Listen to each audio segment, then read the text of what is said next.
নমস্কাৰ মই মজিদ বন্ধুসকল পলকতে চাওক আজি সন্ধিয়াৰ 7টা গুৰুত্বপূৰ্ণ খবৰ। প্ৰথমটো খবৰ, ৰাজ্যৰ মিয়াসকল আমাৰ শত্ৰু নহয়। মিয়া মানুহৰ লগত আমাৰ কোনো শত্ৰুতা নাই।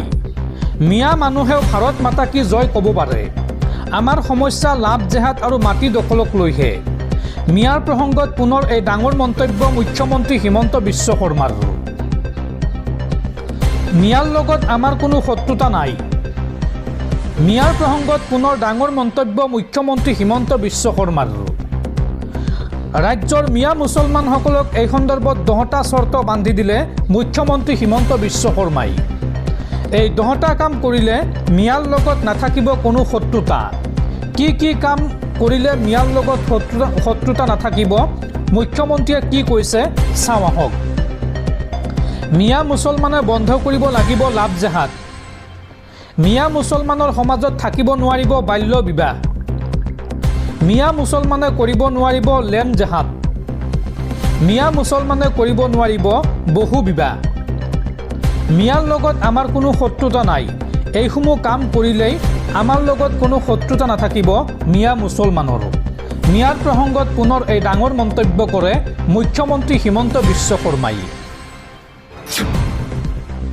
পৰৱৰ্তী খবৰ, ৰাজ্যৰ ৰাজনীতিত বৃহৎ অঘটন। বিজেপি মিত্ৰজোঁটক এইবাৰ মুক্ত আৰু সম্পূৰ্ণ সমৰ্থন বদৰুদ্দিন আজমলৰ AIUDFৰ। AIUDFৰ বিধায়কৰ সমৰ্থনেৰে ৰাজ্যসভালৈ বিজেপিৰ মিত্ৰজোঁটৰ প্ৰাৰ্থী প্ৰমোদ বড়ো। প্ৰমোদ বড়োৰ সমৰ্থনত স্বাক্ষৰ কৰিলে AIUDFৰ বিধায়ক নিজামুদ্দিন চৌধুৰী, কৰিমুদ্দিন বৰভূঞা আৰু হাইলাকান্দিৰ AIUDFৰ বিধায়ক জাকিৰ হুছেইন লস্কৰে।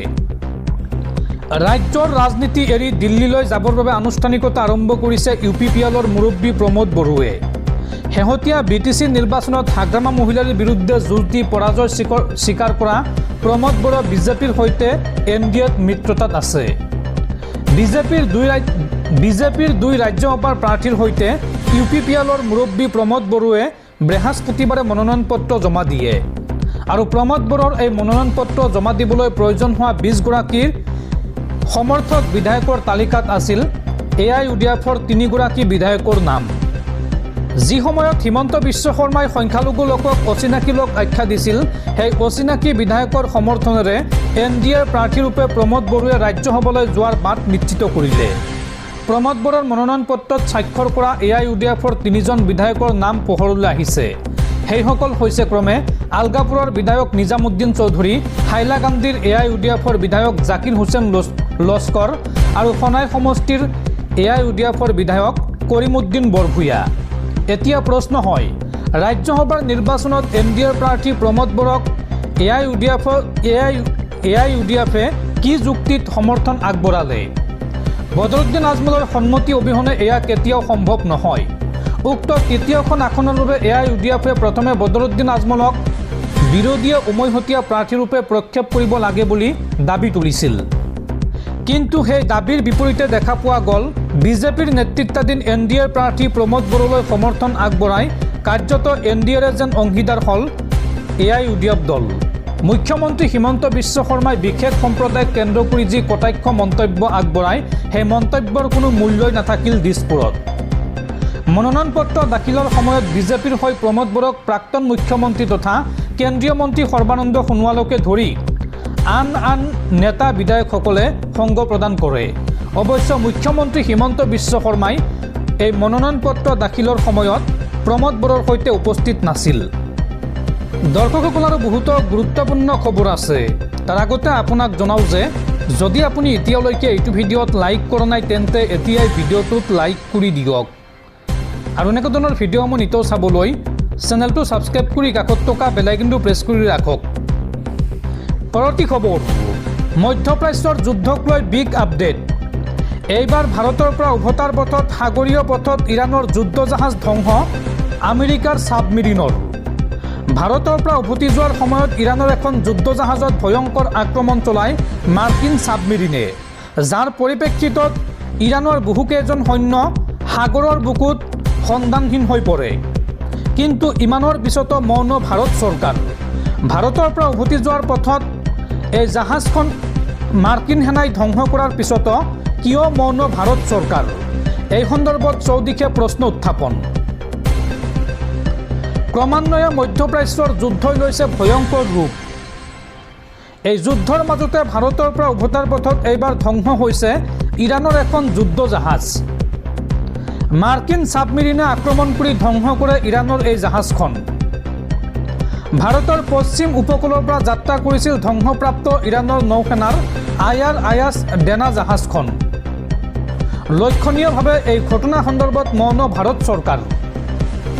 বৰ্তমান পৰ্যন্ত এই আক্ৰমণ সন্দৰ্ভত কোনো প্ৰতিক্ৰিয়া ব্যক্ত কৰা নাই মোদী চৰকাৰে। উল্লেখযোগ্য যে পূৰ্বে আয়াতুল্লাহ আলী খামেইনিৰ মৃত্যুক লৈ নীৰৱ ভূমিকাত আছিল ভাৰত চৰকাৰ। আৰু বৰ্তমান ভাৰতৰ পৰা উভতি যোৱা জাহাজত আক্ৰমণ সন্দৰ্ভতো মৌন ভাৰত চৰকাৰ। এই ঘটনা সন্দৰ্ভত ভাৰত চৰকাৰৰ মৌনতাক লৈ উত্থাপন হৈছে প্ৰশ্ন। ভাৰত চৰকাৰৰ মৌনতাই মধ্যপ্ৰাচ্যৰ পৰা তেল সৰবৰাহত সৃষ্টি কৰিব নেকি সমস্যাৰ? পৰৱৰ্তী খবৰ, গুৱাহাটী মহানগৰীত পুনৰ বন্দুকধাৰী যুৱকৰ টিঘিল গিলনি। দিছপুৰ আৰক্ষীয়ে কৰায়ত্ব কৰে এই বন্দুকধাৰী যুৱকজনক। আটক কৰা যুৱকজনৰ নাম কৃষ্ণ নাথ। পাঞ্জাবাৰীত ঘূৰি ফুৰা কৰি আছিল এই যুৱকজনে আৰু তাৰ পৰা আৰক্ষীয়ে আটক কৰি থানালৈ লৈ যায় এই ধৃত যুৱকজনক। পৰৱৰ্তী খবৰ, মহিলাৰ ওচৰত এইবাৰ MLA-গিৰি ৰমাকান্ত দেউৰীৰ। ৰাজহুৱা স্থানত মহিলাক দাবী ধমকি মৰিগাঁৱৰ বিজেপিৰ বিধায়ক ৰমাকান্ত দেউৰীৰ। কাম ভালকৈ কৰিবলৈ কোৱাত খঙত টিঙিৰি তোলা হ'ল বিধায়ক ৰমাকান্ত দেউৰী। আৰু এই সন্দৰ্ভত সামাজিক মাধ্যমত ভাইৰেল হৈছে এক বিশেষ ভিডিঅ'। মহিলাক এইবাৰ ৰাজহুৱাকৈ দম্ভালি বিজেপিৰ বিধায়কৰ। কাম ভালকৈ কৰিবলৈ কোৱাত খঙত টিঙিৰি তোলা হ'ল ৰমাকান্ত দেউৰী। ৰাজহুৱা স্থানত মহিলাক দাবী ধমকি মৰিগাঁৱৰ বিধায়কগৰাকীৰ। এটা বিশেষ পথ ভালকৈ নিৰ্মাণৰ বাবে মহিলাগৰাকীয়ে কৰিছিল অনুৰোধ। আৰু মহিলাৰ অনুৰোধত ৰমাকান্ত দেউৰীৰ অভব্য আচৰণ। এই সন্দৰ্ভত বিধায়কগৰাকীয়ে কয় যে মনে মনে থাক, মোক নিশিকাবি, মই MLA, তক অকলে মই এই ৰাস্তাটো দিয়া নাই। আৰু ৰমাকান্ত দেউৰীৰ মহিলাক লৈ কৰা এই আচৰণক লৈ এতিয়া ৰাজ্যজুৰি উত্থাপন হৈছে প্ৰশ্ন যে বিজেপিৰ এগৰাকী বিধায়কে মহিলাৰ লগত কেনেকৈ আচৰণ কৰিব পাৰে। পৰৱৰ্তী খবৰ, আজি নেপালত সাধাৰণ নিৰ্বাচন। দেশখনৰ জেনজিৰ প্ৰতিবাদত ভংগ হৈছিল দেশখনৰ গণতান্ত্ৰিক চৰকাৰ। আৰু নেপালত গণতান্ত্ৰিক চৰকাৰ ভংগৰ পিছত আজি প্ৰথমবাৰলৈ অনুষ্ঠিত হৈছে ভোটগ্ৰহণ। পুৱা ৭ বজাৰ পৰা দেশখনত আৰম্ভ হৈছে এই ভোটগ্ৰহণ প্ৰক্ৰিয়া। আৰু আজি দেশখনৰ 1.89 কোটি ভোটাৰে ভাগ্য নিৰ্ণয় কৰিব 275 জন সাংসদৰ। পৰৱৰ্তী খবৰ, 26ৰ নিৰ্বাচনৰ প্ৰাকক্ষণত কংগ্ৰেছত মক্ষম আঘাত। আনুষ্ঠানিকভাৱে বিজেপিত যোগদান 3গৰাকী কংগ্ৰেছী বিধায়কৰ। সমাগত 2026ৰ বিধানসভা নিৰ্বাচনৰ প্ৰাকক্ষণত কংগ্ৰেছত পুনৰ মক্ষম আঘাত। আজি বিজেপিত যোগদান কৰিলে 3গৰাকী কংগ্ৰেছৰ বিধায়কে। বশিষ্ঠৰ বাজপেয়ী ভৱনত আনুষ্ঠানিকভাৱে বিজেপিত যোগদান কৰে এই 3গৰাকী কংগ্ৰেছৰ বিধায়কে।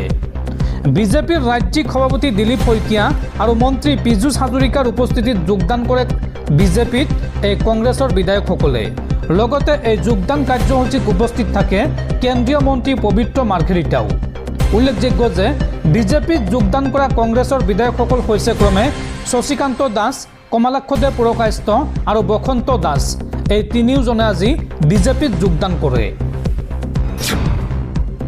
পৰৱৰ্তী খবৰ, AIUDFৰ বিধায়ক আব্দুল আজিজ আৰু বিধায়ক কৰিমুদ্দিন বৰভূঞাক 6 বছৰৰ বাবে দলৰ পৰা নিলম্বন। দল বিৰোধী কাৰ্যকলাপৰ বাবে দলৰ পৰা নিলম্বন কৰিছে AIUDFৰ শীৰ্ষ নেতৃত্বই। পৰৱৰ্তী খবৰ, মাৰ্কিন ৰাষ্ট্ৰপতি ডনাল্ড ট্ৰাম্পৰ সকিয়নিৰ মাজতে ভাৰতক তেল যোগান ধৰিবলৈ সাজু হৈছে ৰাছিয়া। হৰমুজ প্ৰণালী বন্ধ হৈ পৰাত ৰাছিয়াই ভাৰতক যোগান ধৰিব 9.5 মিলিয়ন বেৰেল খাৰুৱা তেল। আৰু ৰাছিয়াৰ পৰা তেল কিনিলে ভাৰতৰ ওপৰত অতিৰিক্ত শুল্ক আৰোপ কৰাৰ ভাবুকি দিছিল মাৰ্কিন ৰাষ্ট্ৰপতি ডনাল্ড ট্ৰাম্পে। কিন্তু ট্ৰাম্পৰ এই ভাবুকিৰ পিছতো ৰাছিয়াই ভাৰতক যোগান ধৰিব 9.5 মিলিয়ন বেৰেল খাৰুৱা তেল।